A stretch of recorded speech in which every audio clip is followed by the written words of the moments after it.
Oke, selamat pagi teman-teman. Plank kita hari ke-11 sekarang. Gak berasa ya, hari ke-11 itu 1 menit teman-teman. Kita coba 1 menit teman-teman. Plank ini tantangan atau plank challenge. Ini sebenarnya berulang-ulang saya katakan untuk memotivasi orang melakukan gerakan simpel, bisa di mana aja, supaya termotivasi untuk bergerak, gak mager buat olahraga ya. Kita mulai 1 menit, dimulai dari 20 detik aja. Sebentar kalau 20 detik kan, tapi nggak berasa sekarang udah 1 menit. Nanti goal kita sampai 5 menit, lihat aja.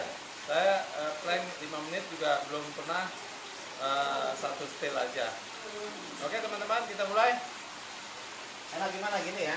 Siap. Ya. Macam-macam. Ada yang begini boleh gerakannya. Ada yang begini boleh. Ya, lebih ringan mungkin untuk beberapa orang. Yang penting nggak terlalu naik, nggak terlalu turun. Otot yang dipakai teman-teman ya. Otot perut. Biar perut ngetes. Nanti sebulan lihat perutnya udah kempes. Dengan catatan ada pantangannya. Apa? Santan, lemak, gula, dan tepung. Itu ya teman-teman. 27 detik. Sebenarnya ini salah satu cara kita mengalahkan diri kita sendiri teman-teman. Teman-teman kalau merasa nggak kuat ya pasti nggak kuat. Saya juga begitu teman-teman. Tapi luar biasa, kalahkan diri kita sendiri teman-teman. Kita sudah banyak mengalah sama diri kita sendiri. Oke, udah selesai itu ya, luar biasa ya. Oke, tuh udah berasa. Nanti saya mau coba plank mix. Kemarin bisa sih 10 menit dan itu banjir teman-teman. Jadi teman-teman, bagi teman-teman yang nggak ada waktu untuk keluar, misalnya hujan atau apa namanya malas keluar di rumahnya, nggak ada alasan. Alasan itu ya dibuat-buat aja buat kita sendiri karena ini kebutuhan kita. Kalau alasan itu akibat satu perbuatan kita lainnya teman-teman. Oke, kemarin kita sudah bicara soal kalori teman-teman ya. Oh ya, jangan lupa subscribe nanti ya di channel saya.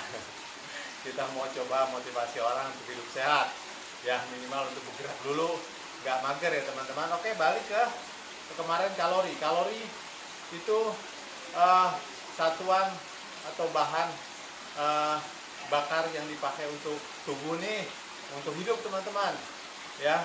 Tubuh kita tuh buat diem aja nih ada namanya basal metabolic rate. Jadi katakanlah sebagai energi yang minimal bisa dipakai untuk hidup. Nah, itu kalau kita diet nggak boleh lebih dikurang daripada itu. Jadi pada saat kemarin saya katakan bahwa teori umumnya semua diet itu bisa turun berat badan atau naik berat badan berdasarkan ini. Energi masuk dan energi keluar. Energi masuk dari mana teman-teman? Dari makanan dan minuman, kecuali air putih ya.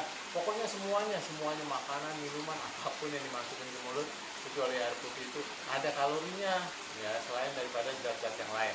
Kalori ini yang diambil oleh tubuh untuk bahan baku energi.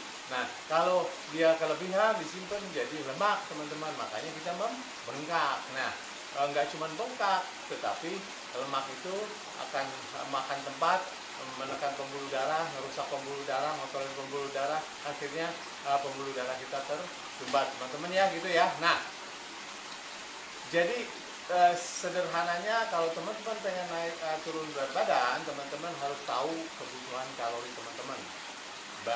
Basic kebutuhan teman-teman beda-beda, ya kan? Ada yang badannya kecil, ya lebih kecil.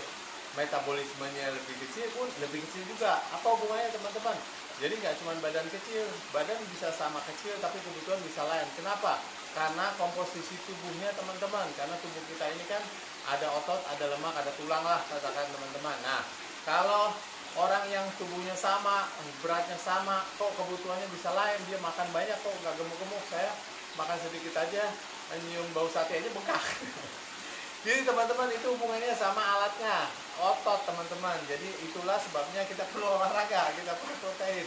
Karena otot kita yang membakar. Jadi intinya orang yang kenapa tadi makannya banyak nggak gemuk-gemuk itu ototnya komposisinya lebih besar daripada lemaknya. Nah kalau kita punya banyak lemak otot kecil, ya makan sedikit aja.